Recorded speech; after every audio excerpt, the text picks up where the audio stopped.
नमस्कार साथियों, सभी का स्वागत है यशपाल एग्जाम स्टडी में।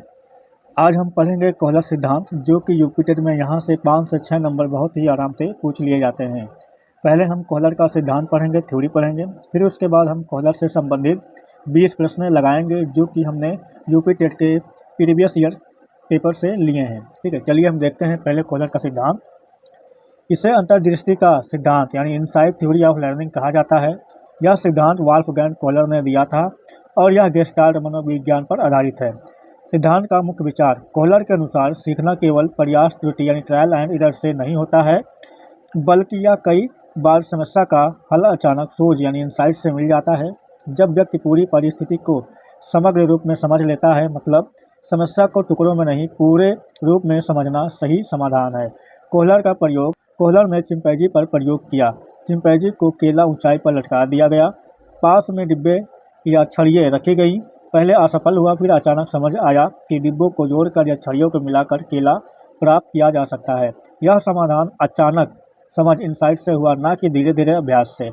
कोहलर सिद्धांत की विशेषताएं: सीखना अचानक होता है, समस्या का हल समझ के आधार पर मिलता है, पूरा क्षेत्र यानी सिचुएशन समझना जरूरी है, केवल रटने या अभ्यास पर आधारित नहीं होता है, उच्च मानसिक स्तर वाले प्राणियों में अधिक दिखाई देता है। सीडीपी के शिक्षा में सीडीपी के महत्व: बच्चा सोच समझकर सीखता है, शिक्षक को समस्या आधारित शिक्षण देना चाहिए, रटने से बेहतर समझकर सिखाना चाहिए और गणित विज्ञान जैसे विषयों में अधिक उपयोगी होता है। यहाँ पर हम देखेंगे परीक्षा में पूछे जाने वाले मुख्य बिंदु। पहला, कोहलर का सिद्धांत यानी इनसाइट लर्निंग, संबंधित मनोविज्ञान, गेस्टाल्ट साइकोलॉजी, प्रयोग किया गया चिंपैंजी पर, सीखना होता है अचानक यानी सूझ से। चलिए अब हम देखते हैं इनके 20 प्रश्न महत्वपूर्ण जो कि हमने प्रीवियस ईयर से ही उठाए हैं। चलिए देखते हैं प्रश्न नंबर पहला। कोहलर किस मनोवैज्ञानिक संप्रदाय से जुड़े थे? पहला, व्यवहारवाद से, गेस्टाल्टवाद से, संरचनावाद से या कार्यवाद से। तो हमारा प्रश्न नंबर पहले का उत्तर है विकल्प नंबर बी पर, ठीक है, गेस्टाल्टवाद। कोहलर गेस्टाल्ट मनोविज्ञानी के प्रमुख प्रतिनिधि थे। चलिए हम देखते हैं प्रश्न नंबर देखते हैं दूसरा। प्रश्न नंबर दूसरा में पूछा गया है, कोहलर ने प्रयोग किस पर किए? चूहा पर, कुत्ता पर, चिंपैंजी पर या फिर बच्चे पर। तो हमारा प्रश्न नंबर उत्तर हो जाएगा विकल्प नंबर सी पर, ठीक है, कोहलर ने चिंपैंजी पर उपयोग किया। चिंपैंजी पर समस्या समाधान के लिए प्रयोग किए गए थे। चलिए हम देखते हैं प्रश्न नंबर देखते हैं अगला। प्रश्न नंबर देखते हैं 3। कोहलर का सिद्धांत किस प्रकार के अधिगम पर आधारित है? पहला, प्रयास त्रुटि पर, निरीक्षण पर, अंतर्दृष्टि पर या फिर अनुकरण पर। तो हमारा प्रश्न नंबर तीसरे का उत्तर हो जाएगा विकल्प नंबर सी पर, ठीक है, अंतर्दृष्टि पर कोहलर का सिद्धांत अधिगम पर आधारित है। चलिए हम देखते हैं प्रश्न नंबर देखते हैं, इसका व्याख्या देखते हैं हम। समाधान अचानक यानी समझ से मिलता है। चलिए हम देखते हैं प्रश्न नंबर देखते हैं अगला। प्रश्न नंबर देखते हैं 4। प्रश्न नंबर 4 में पूछा गया है, अनुभव का अर्थ है? पहला, अभ्यास, स्मृति, अचानक समाधान की सूझ या प्रेरणा। तो हमारा प्रश्न नंबर चौथे का उत्तर हो जाएगा विकल्प नंबर सी पर, ठीक है, अचानक समाधान की सूझ यानी अचानक सही उपाय का बोध करना। चलिए हम देखते हैं प्रश्न नंबर देखते हैं अगला। प्रश्न नंबर देखते हैं 5। प्रश्न नंबर 5 में पूछा गया है, कोहलर के अनुसार सीखना क्या होता है? धीरे धीरे, अचानक, दंड से या पुरस्कार से। तो हमारा प्रश्न नंबर 5 का उत्तर हो जाएगा विकल्प नंबर बी पर, ठीक है, कोहलर के अनुसार सीखना अचानक होता है, यानी कि संरचना समझते ही समाधान करना। चलिए हम प्रश्न नंबर देखते हैं अगला। प्रश्न नंबर देखते हैं 6। केला पाने के लिए चिंपैंजी ने क्या किया? रस्सी खींची, डंडे जोड़े, पत्थर तोड़ा या कूद गया। तो हमारा प्रश्न नंबर 6 का उत्तर है विकल्प नंबर बी पर, ठीक है, डंडे जोड़े। चलिए साधनों का पुनर्संयोजन किया। चलिए प्रश्न नंबर देखते हैं अगला। प्रश्न नंबर देखते हैं 7। गेस्टाल्ट सिद्धांत किस पर बल देता है? पहला, भागों पर, संपूर्णता पर, दंड पर या अभ्यास पर। तो हमारा प्रश्न नंबर 7 का उत्तर है विकल्प नंबर बी पर, संपूर्णता पर। चलिए हम देखते हैं प्रश्न नंबर देखते हैं अगला। प्रश्न नंबर देखते हैं अगला। प्रश्न नंबर देखते हैं 8। अंतर्दृष्टि अधिगम में मुख्य तत्व क्या है?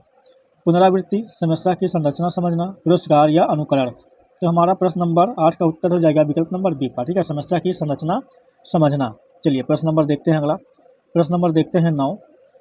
यह सिद्धांत किसका विरोध करता है? पहला, निरीक्षण अधिगम का, प्रयास त्रुटि का, संज्ञानात्मक का या फिर सामाजिक का। तो हमारा प्रश्न नंबर 9 का उत्तर है विकल्प नंबर बी पर, ठीक है, यह सिद्धांत प्रयास और त्रुटि का विरोध करता है। प्रश्न नंबर देखते हैं अगला हम। प्रश्न नंबर देखते हैं 10। प्रश्न नंबर देखते हैं 10। कोहलर का सिद्धांत अधिक उपयोगी है रटने में, समस्या समाधान में, लेखन में या स्मृति में। तो हमारे प्रश्न नंबर 10 का उत्तर हो जाएगा विकल्प नंबर बी पर, ठीक है, समस्या समाधान में। प्रश्न नंबर देखते हैं अगला। प्रश्न नंबर देखते हैं अगला। प्रश्न नंबर देखते हैं 11। इंसाइट शब्द का अर्थ है दृष्टि, सूझबूझ, अभ्यास या अनुकरण। तो हमारा प्रश्न नंबर 11 का उत्तर है विकल्प नंबर बी पार्ट, सूझबूझ। प्रश्न नंबर देखते हैं अगला। प्रश्न नंबर देखते हैं 12। कोहलर के अनुसार पशु समाधान खोजता है, पहला अंधाधुंध प्रयास से, अचानक समझ से, दंड से या नकल से। तो हमारा प्रश्न नंबर 12 का उत्तर है विकल्प नंबर बी पार्ट, ठीक है, अचानक समझ से। चलिए हम प्रश्न नंबर देखते हैं अगला। प्रश्न नंबर देखते हैं 13। प्रश्न नंबर 13 में पूछा गया है गेस्टाल्ट का मूल सिद्धांत क्या है? भागों का योग यानी संपूर्ण, संपूर्ण भागों से बड़ा, भाग अलग अलग, भाग ही संपूर्ण। तो हमारा प्रश्न नंबर 13 का उत्तर है विकल्प नंबर बी पार्ट, ठीक है, संपूर्ण भागों से बड़ा। चलिए हम देखते हैं प्रश्न नंबर देखते हैं अगला। प्रश्न नंबर देखते हैं 14। अंतर्दृष्टि अधिगम में सीखना यांत्रिक, अर्थपूर्ण, अस्थायी या दंडात्मक। तो हमारा 14 का उत्तर है विकल्प नंबर बी पार्ट, ठीक है, अर्थपूर्ण। चलिए प्रश्न नंबर देखते हैं अगला। प्रश्न नंबर देखते हैं 15। कोहलर का प्रयोग कहाँ हुआ? भारत में, टेनेरिफ द्वीप में, जापान में या फिर अमेरिका में। तो हमारा प्रश्न नंबर 15 का उत्तर है विकल्प नंबर बी पार्ट, ठीक है, टेनेरिफ द्वीप में कोहलर का प्रयोग हुआ। चलिए हम देखते हैं प्रश्न नंबर देखते हैं अगला। प्रश्न नंबर देखते हैं अगला। प्रश्न नंबर 16। अंतर्दृष्टि अधिगम में स्थानांतरण पहला नहीं होता है, अधिक होता है, केवल रटने में या दंड से। तो हमारा प्रश्न नंबर 16 का उत्तर है विकल्प नंबर बी पार्ट, ठीक है, अधिक होता है। चलिए हम देखते हैं प्रश्न नंबर देखते हैं अगला। प्रश्न नंबर देखते हैं 17। समस्या को नए ढंग से देखने को कहते हैं, पहला पुनरावृत्ति, पुनर्संरचना, अनुकरण या दंड। तो हमारा 17 का उत्तर है विकल्प नंबर बी पार्ट, ठीक है, पुनर्संरचना। चलिए हम देखते हैं प्रश्न देखते हैं अगला। प्रश्न नंबर 18। कोहलर के अनुसार प्रेरणा का स्रोत है, बाह्य पुरस्कार, समस्या समाधान की चाह, दंड या नकल। तो हमारा 18 नंबर का उत्तर हो जाएगा विकल्प नंबर बी पार्ट, ठीक है, समस्या समाधान की चाह। चलिए हम देखते हैं पहला। प्रश्न नंबर देखते हैं अगला।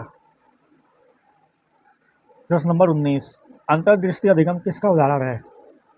पहला यांत्रिक सीख, संज्ञानात्मक सीख, भावात्मक सीख या सामाजिक। तो हमारा 19 का उत्तर है विकल्प नंबर बी पार्ट, ठीक है, संज्ञानात्मक सीख। चलिए हम देखते हैं अगला, यानी कि व्याख्या इसका है सोच समझ आधारित। चलिए प्रश्न नंबर देखते हैं, लास्ट क्वेश्चन है हमारा, क्वेश्चन नंबर 20। गेस्टाल्ट का अर्थ व्यवहार, संपूर्ण आकृति, स्मृति या फिर अभ्यास। तो हमारा 20 का उत्तर है विकल्प नंबर बी पार्ट, ठीक है, संपूर्ण आकृति। चलिए साथियों, कोहलर का हमारा थ्योरी और 20 प्रश्न है जो कि हमने प्रीवियस ईयर से उठाया था, जो कि हमारा कंप्लीट हुआ। वीडियो कैसा रहा एक कमेंट जरूर बताइएगा लिखकर, और वीडियो को लाइक नहीं किए हैं तो लाइक कर दें, चैनल को सब्सक्राइब जरूर कर दें। चलिए साथियों, वीडियो को देखने के लिए धन्यवाद।